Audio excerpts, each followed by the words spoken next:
because we start from the very beginning of the of the channel. Pau, and you can say whatever you want. So here is a safety place, so feel free.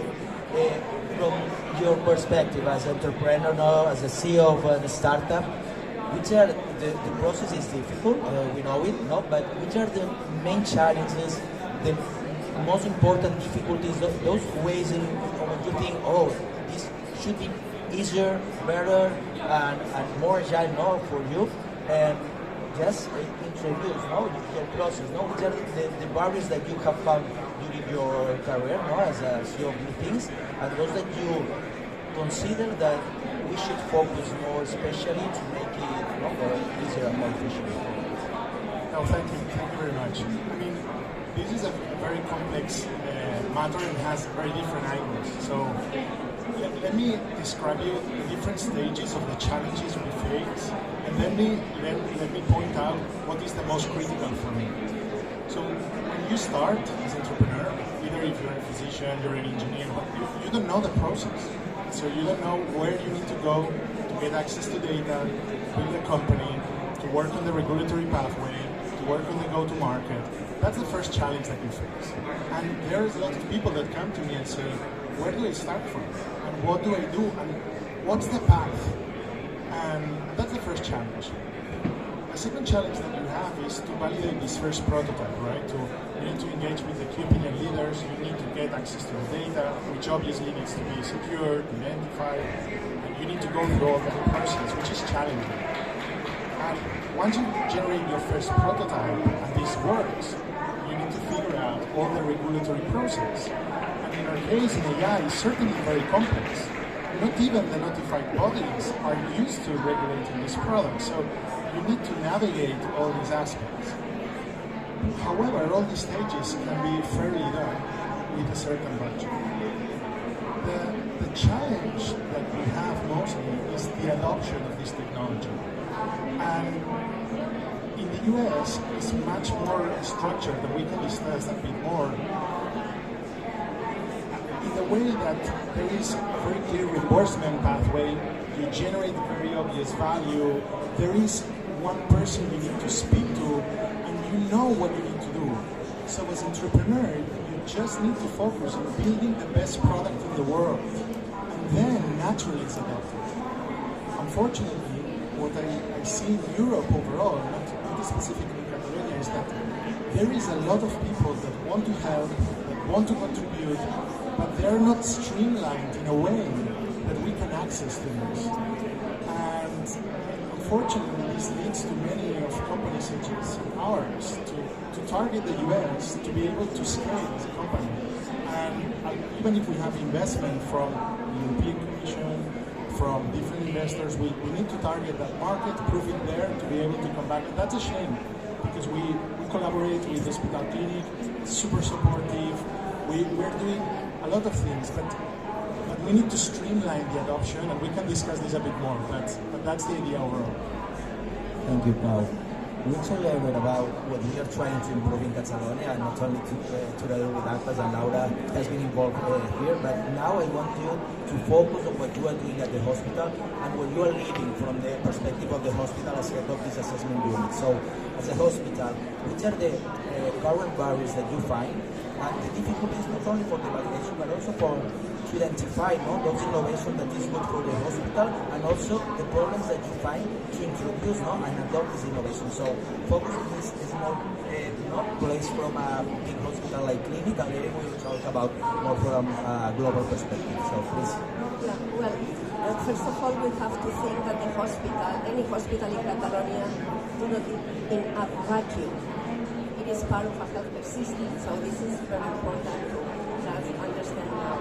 So what is happening to us happens to other hospitals. And one thing that is very important for us is to have a clear rules on what are the priorities for the healthcare system, because we have the idea of our hospital, which is good, but we need to have a clear state of what the health system wants, what it is needed, what it is lacking in terms of technologies or innovation driving to specific pathologies or specific healthcare problems. This is very important, because then we can focus our focus there. is very important. Then another thing that I think that also for us is important is for the adoption of innovations is to have incentives that we don't have nowadays.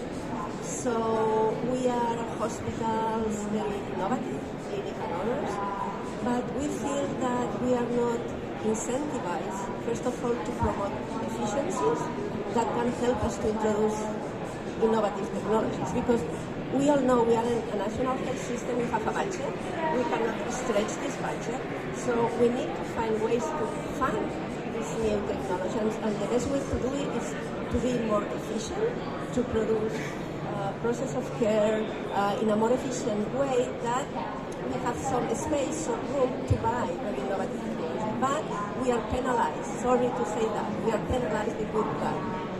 So it's very important for us that health authorities think in new payment systems, a new way to incentivize the adoption of innovation. It's not just speaking about one innovation, it's acting in a very pragmatic way, and we all know that money drives things. So if we get the right incentives, we really will manage in an efficient way. We will make some processes very efficient and to be able to introduce innovation. And it's not just the part of efficiencies. Also, we know that when we introduce an innovation, usually it's more expensive. So I think that also health authorities need to have an earmarked budget for innovations in the healthcare system. I agree, these innovations can be just identified by the health authorities saying, we need this type of innovation. And then for sure, we need to assess, to value, or to just coach and be beside the innovator to show the value. But this is very important. So incentives, earmarked money. Please don't penalize us if we are more efficient, because we want to be more efficient to introduce innovation and to provide better care. But don't cut us our budget because we are more efficient. I've seen in other countries that what they are doing is, if you are efficient, if you are doing good, I'm going to give you over what I'm already paying you a percentage of the efficiency. Yes, this is increasing in the budget, but you are going to have efficiency from other sides. It's very important. And the last thing that I think health authorities need to incorporate is that they should somehow to be a little risk-seeking and not risk-averse. What I'm feeling is that yes, we want innovation, but sometimes it's like, risk-averse. No. Risk-seeking a little, not being crazy. A little risk-seeking with the, if I can see the pillows, the pillows around, not to be hard, One pillow could be AQuAS, But be a little risk-seeking in introducing innovation. Otherwise, you never will innovate. You will do marginal innovation, but not breakthrough innovation. That is what we need. I think a bit of risk is inherent to innovation, so you cannot avoid this. Just before continuing with Rosa, just a quick question. We were talking that the hospital clinic is connected, it's part of the health system, but nowadays, do you have any formal way to connect and to share your experience, knowledge with other hospitals, innovation that you introduce, problems, Do you have a... Well, there is not a formal network. We have tried in the last 15 years to create a network in Catalonia, but I think that probably now, with the new strategic plan of AQuAS, probably there could be this possibility, to share.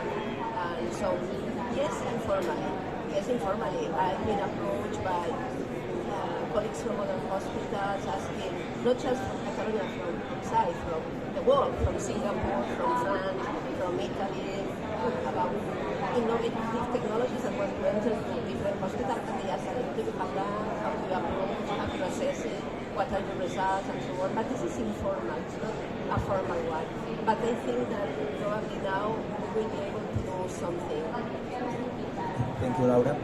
Rosa, we have talked several times now about the issues that you find from the perspective of AQuAS, that technology arrives too late for you, that you would like to connect with the companies in earlier phases, but moreover, what is your the pieces that you think that we should move and try to change a bit.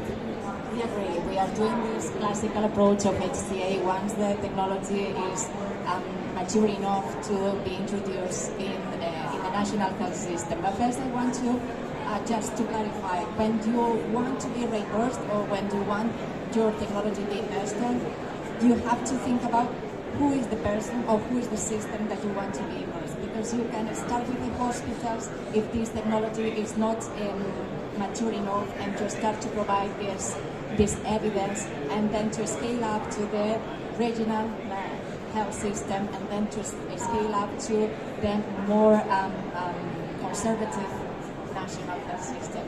If we are talking about the Ministry of Health, it's very difficult to change those schemes that they have developed to provide this reimbursement. But all the autonomous communities are implicated in this process. So maybe not, you are totally right when this kind of innovation doesn't scale up, because you cannot approach the right person that is going to prioritize this kind of technology. But the system is defined as any autonomous community can suggest a technology to be assessed. But then, as you mentioned, we are used to this when the technology is fully mature. But as Laura mentioned, we also are part of this international network of technology agencies, and we are adopting this life cycle approach that we help as the navigators. Pao mentioned the word navigate through the system. We know the system, we can act as the navigators. We know the ecosystem, we can interact with other members, other stakeholders. We can act at service stages. We can provide all the kind of products, advisement or assessment, early dialogues, when just to have this idea, this concept. Early HTA, when you don't have enough evidence, but we can help you in the evidence that you generate, and with developing these frameworks that you can demonstrate the value of your technology is provided to the system. This is what we are doing. We are making that more professional. Patients and industry participates in the process of HTA. And we are part of all the commissions that I think that you are going to mention later on, and this is what we are doing. We are just helping, trying to be not a stopper, the facilitator of all this process, and to try to make the processes clearer for the whole system. Thank you, Rosa. We'll come back to you, Pao. Before start, you wanted to add something? Okay. Well, I know very well AQuAS, and one thing that I think is very important, not here in Catalonia, all over the world, and we know you guys, those who are innovators from other countries, and go to France, UK, and so on, you will notice and you will see that health authorities are asking you for the value of your technologies. So it's very important to show the value. So I think that AQuAS should go closer to innovators and companies, helping them to assess how to assess the value, how you have to do it, because I think this is a key. If we want to introduce the innovators into the health system, we need to assess value. And value is not just, it's working. It's not just, it's working.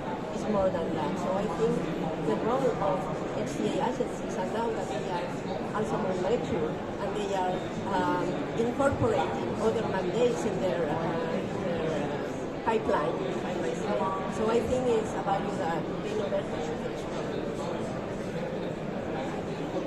I totally agree with both of you.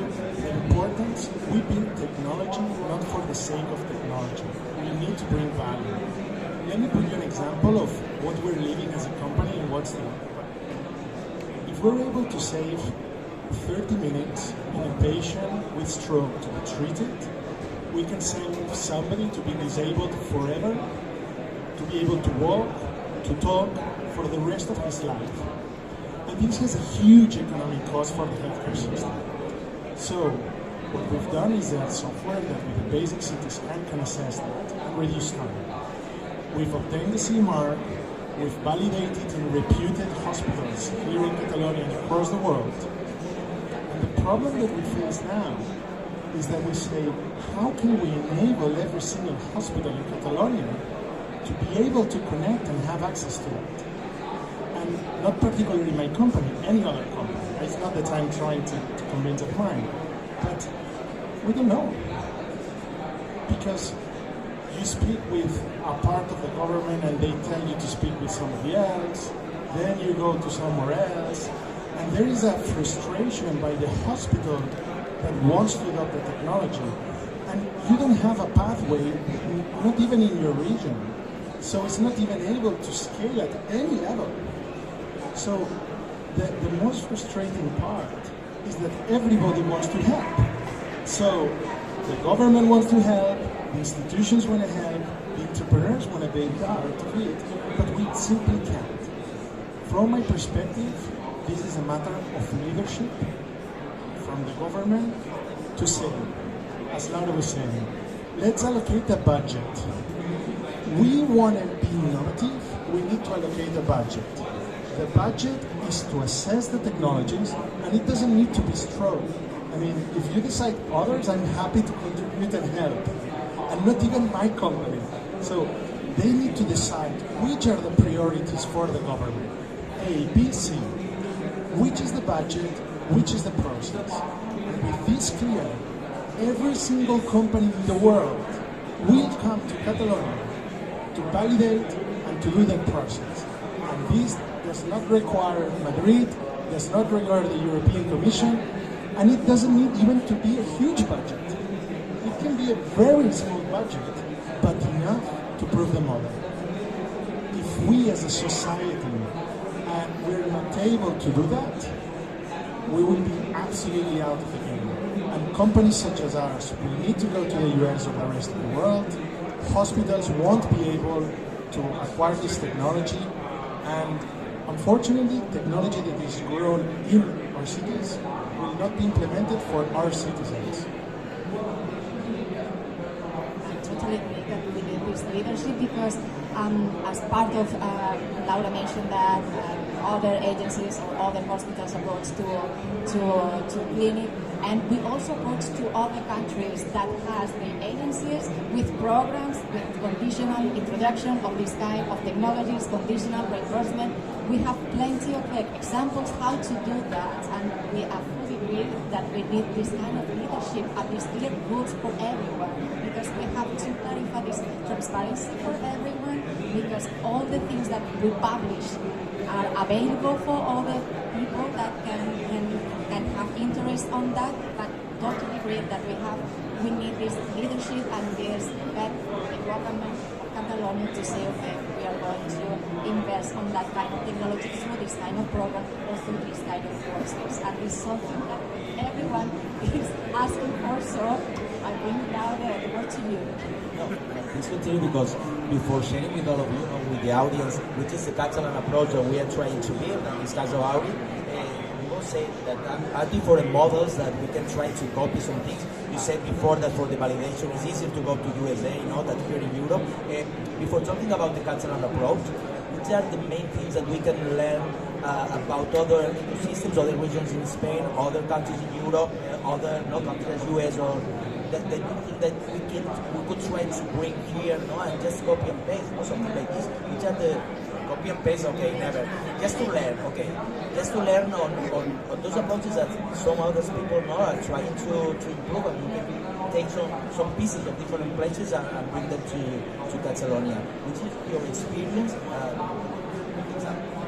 There are many different kinds of collaboration in many different ways, okay? Let me talk about one that maybe be different, right? So for example, we go to a US hospital in the US, a large network. They want to be efficient and they want to optimize. So the first thing is that you get there and you speak with the physician. And the physician says, I want this. So they go to the health technology assessment, they do the process, and they do a pilot or whatsoever with a clear intention of acquiring this technology.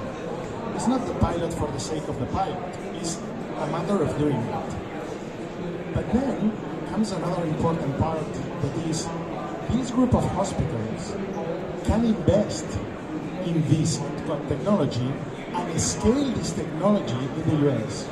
I'm not saying hospitality needs to do it, it's a different model because the private hospitals are there.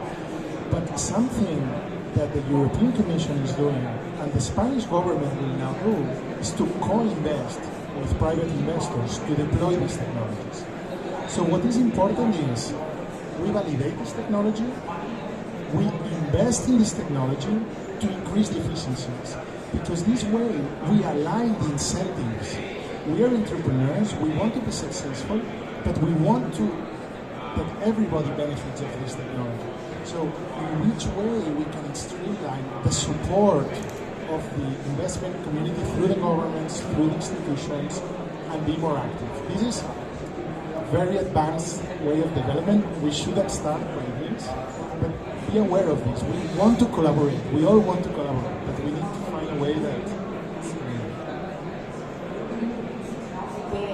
about AI, for example, we have developed this framework to help what's the value that you need to demonstrate to us, because you have now said that if something works in a hospital, you have to scale up, and something that is crucial for the national health system, the Catalan health system, is equity. Once you detect that you are committing this inequity, you have as the National Health Service to scale up and say, okay, we cannot permit that, and we have to implement this in the whole country. So this is something that it's already in the law. Something that if you are going to invest in something, it's because you are going to provide this kind of equity. And for AI, we have this framework, as I said, and we have other countries that has other kind of experiences. For example, we are going to be interviewed with the Finnish members of the Agency of Health Technology Assessment in Finland, also in Australia, that they are doing this. They are co-designing these technologies and they are implementing this. And they are also study the feasibility and the acceptability of this kind of technologies, because there is something also that Laura mentioned, that value is not only to demonstrate that something works, it's also that we have to provide evidence that this is going to be affordable, feasible, and also accessible. Yes, we are working with other countries, and I think that we have enough experience and enough leadership to do it from Catalonia also. Laura? Well, you have asked about models to benchmark. I'm sorry, I think that you never can copy and paste. You have to bench. So you don't like the copy and paste, you don't like it? No, Benchmarking, because okay. to bench the best things are not the... Okay, so you know that I'm quite fanatic from UK, from the things they are doing. You already know probably the ILAC, Innovative Sensing and Pathway, that you probably, we are going to replicate somehow here. But I want to introduce another thing that it has just been issued recently at the beginning of this year. And first, before to explain it, we need to differentiate what it is introducing a technology in the market and adopting the technology, which is different. So introducing is just to introduce in one hospital, and the other thing is adopting, escalating. Okay? So in UK they are doing one thing that I was really fascinated the other day talking with the leader of this program. They are going to introduce the artificial pancreas. You know, it's called hybrid closed loop technology. It's easier, artificial pancreas. And what are they doing? This is a real commitment and leadership from the healthcare authority. They say, okay, we cannot introduce this innovation like, let's go to introduce on that. They just have designed a budget and marked for that. And the first thing they are doing is assessing the baseline. What are the requirements this technology needs for being introduced in an efficient way and in an effective way? For example, in the artificial pancreas, you need to educate doctors, you need to educate patients, you need to do a lot of things, maybe to transform some services in the hospital. You need a lot of things. You need to know that, and then to establish what would be the indicators you will value to define that really this technology is proving that it's effective, it's safe, it's worldwide is accessible to do all that. So the first thing they have done is an annual budget to assess the baseline, and from here start to prepare all the system to update and escalate. So I think this is a very interesting model that maybe we can look at here in Catalonia, not just for introduction, for escalate and adopting a technology, as you are asking for that, and I really confident. Yes. And another thing that he already mentioned, and I think that Rosa too, is very important to identify key opinion leaders or champions that really can help in the adoption of this specific technology. Because not everybody knows about the technology, and not all the hospitals. So it's very important to take, you mentioned a leader of the health authority, a leader for this innovation in the healthcare system, and you take the lead on that, and please help us to think of how this should be adopted and escalated into the system. This is what they are doing there with the artificial pancreas, and I think it's great. In this regard, we have the most reputed key opinion leaders in the world that support us, that are some from Spain, some from the US, some from Latin America, that believe. I go to all the conferences around the world, and our technology is well known everywhere. In Catalonia, it is impossible to find who is the key opinion leader or the group of key opinion leaders that can explain to the government what needs to be done or what are the requirements. And this makes it extremely difficult because you see the huge effort that these key opinion leaders individually in their sites, they want to adopt the technology, and they're exhausted with their work already, because remember that physicians work more than full time in their day-to-day job, and they have no incentive to do that. I'm so impressed of how physicians give everything to help in this regard. So let's understand who, and not individual clients, who is the committee that evaluates, who is the people and where need to go. And then all the companies, everybody compete, and then we do the process. But this needs to be crystal clear, because if not, we waste a lot of energy, all of us. Let me come back to what Laura said about the impact in the assessment. And you mentioned these organizational aspects, and we also do that, but because sometimes companies say, why are you going to assess me again, because now I'm certified and have already passed the regulatory process, why are you going to assess me again? Because we assess this kind of other domains or dimensions that apply value to what we need to have to make the right decision. We collaborate also with professionals that say, okay, so maybe this kind of technology is very similar to the current practice, but from the organizational aspect, it brings you more value than what is already being done. And this is something that you know with digital health technology, is that we say, okay, this is not going to substitute what the current clinical practice is doing, just to improve in other aspects that are already necessary for the national health system.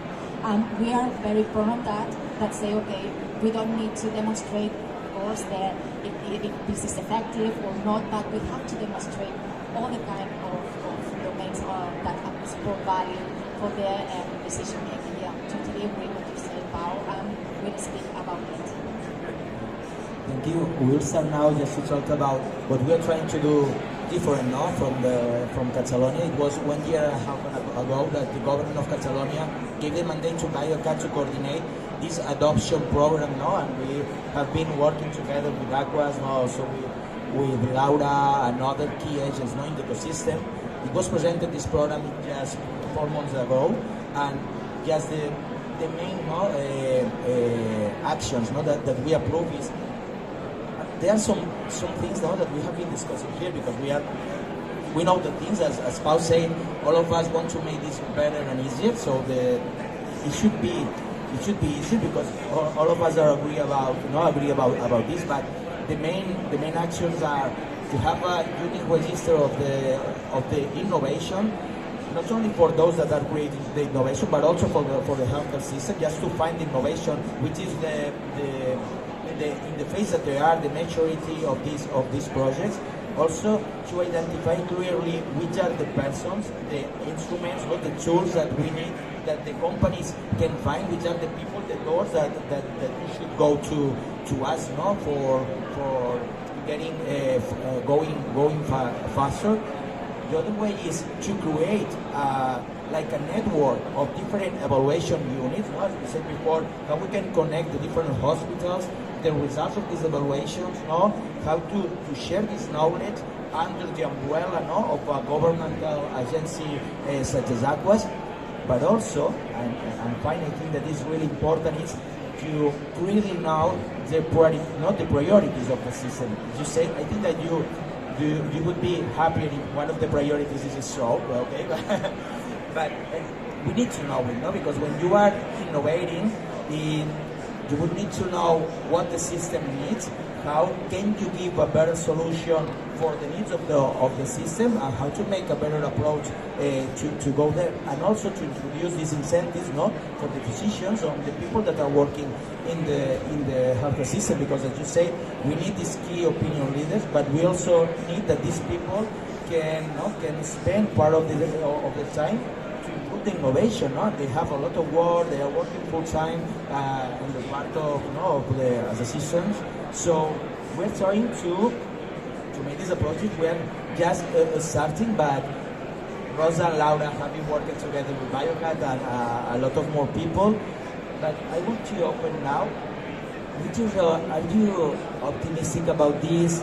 Which are the main focus? We have been trying to talk about the different aspects, but what do you have to choose one or two main focus in which we should put our efforts these coming months? Which are the ones that you think that are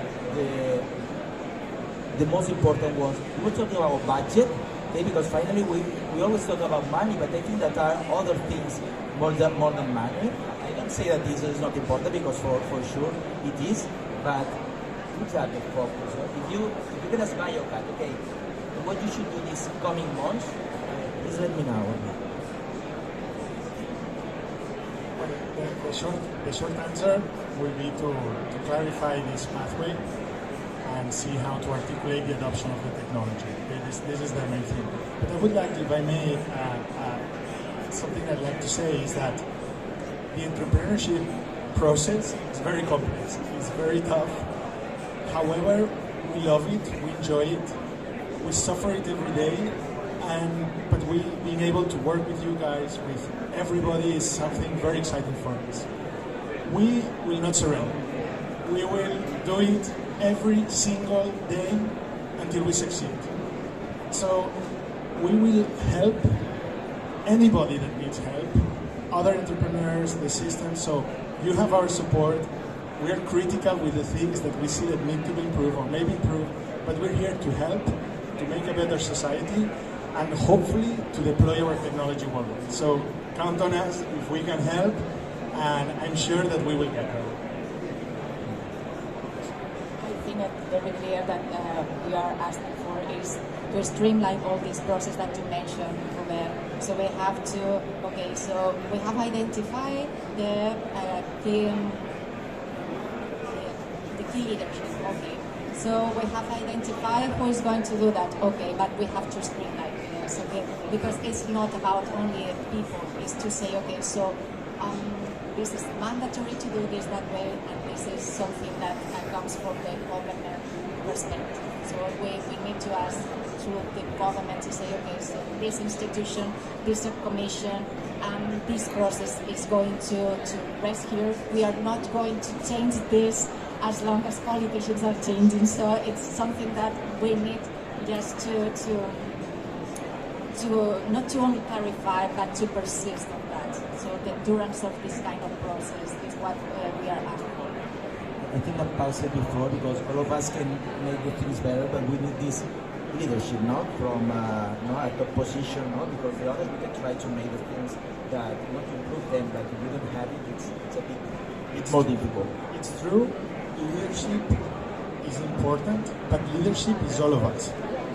There's the leadership up there that invests, but we need more people. If we all do it, we will change it. So let's bet in both things. Let's push up there to get the budget, and then carry on doing what we're doing, because it's also important.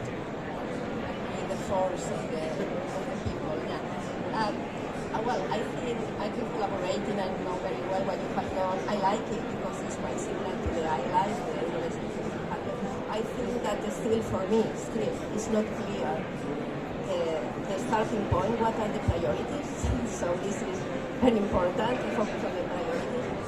And what we have done is what Pau was asking, is predictability, is what companies want, predictability, and not just startups. Big multinational from all my career, now more than 30 years working in the field with companies, they say, we need predictability from governments, companies, so we, now more or less, but to be predictable, we need one last thing. So you talk about leadership, yes, but there is one thing that I'm not sure. Sorry, is commitment. Commitment from, you say that we can say whatever we want. Commitment. This is not being recorded, right? Yes. Remove it, please. So, we need commitment. Commitment that at the end of all these pathways, all these that we help the developer, we coach care of him, and we, at the end, that the healthcare system is going to introduce it, is going to pay for the introduction. And then for the adoption, if when we introduce it, we see that it's worth for the system, then to escalate. And this commitment, still I cannot see. Very important. Leadership and commitment, please. And you say that you ask for predictability, but I think that we have to be all this kind of subcommission or this streamline that we process that we are going to develop is has to be also adaptive, because you are talking about all the time, and I'm prone of this to say, okay, which are the needs, you have to say, but sometimes we face game changers that say, okay, maybe this is not now our priority, but this technology now solves, TB, tuberculosis, and it's something that for us maybe it's not a priority, but it can change that. We have to be also adaptive, because sometimes predictability here in Catalonia during the last years, and we're not recording that, we have to be very adaptive also. We need rules, but we also need flexibility, no? Flexibility. When I was talking about to be a little risk-seeking, this implies that you reach for a very innovative, but world is moving. You have to have some room, some space for that. So, but that's the basic. Okay, thank you so much. We have some minutes for open questions. I don't know if any person from the audience wants to make any questions to our speakers. Feel free. No? Okay. I would like to ask you something. To Paul, because you have pointed out an important concern about the key opinion leaders. How do you think that we can organize or make this committee of key opinion leaders that we are seeing in other countries? This is very important, and it comes a bit to entrepreneurship. If you want to get things done, you need to do it. So the first thing is get some key opinion leaders to lead and to say, hey, we are the key opinion leaders and we would like to do this. And then somebody else wants to join us, wants to help, wants to be involved. You were saying, and it's the same thing, right? So we need to plan, what do we need? We need to be flexible. Well, we have a problem, we have a solution that has an impact, that is measured, that is available, that can be done. Let's start with it. And at least we have one thing. So it's a matter of getting started, and by doing, we will see the path. It's not possible to sit and just think about what needs to be done. We actually need to do it. And we need to do a quick assessment. And it's entrepreneurship all the time. Is quick assessment, where do we go? It's sailing tactics. You don't know, there's wind there, and you go there, and then the wind changes. So let's start, let's find the solution, let's try it out, let's get this together, and then let's move. And it's very important as a society for entrepreneurs is that it works, that we have these success stories, so that this enables others to grow through that success stories. in the US, if you're an entrepreneur, you have trillions of people that can help you to do that. And this is happening little by little, but we need to get these small wins that encourages more people to do that. Thank you. Thank you. I think it was a very nice discussion on the whole ecosystem, and the complexity of this ecosystem also derives from different roles that each one of you plays. And I think the framework of this subcommission is already part of a strategy that's been designed in Catalonia to embrace this at several levels, but having a strategy was one first big movement, considering all the different actors that in a health innovation ecosystem like the Catalan one, we were strong enough to have it. So we also have strong entrepreneurs, we have strong clinical leadership, we have agency like AQuAS that has played a role, and that role has been evolving from, let's say, HTA also to demand-driven vehicles like public procurement of innovation. And for us, this is something, I'm from AQuAS, by the way. I'm from the Unit of Innovation and Foresight.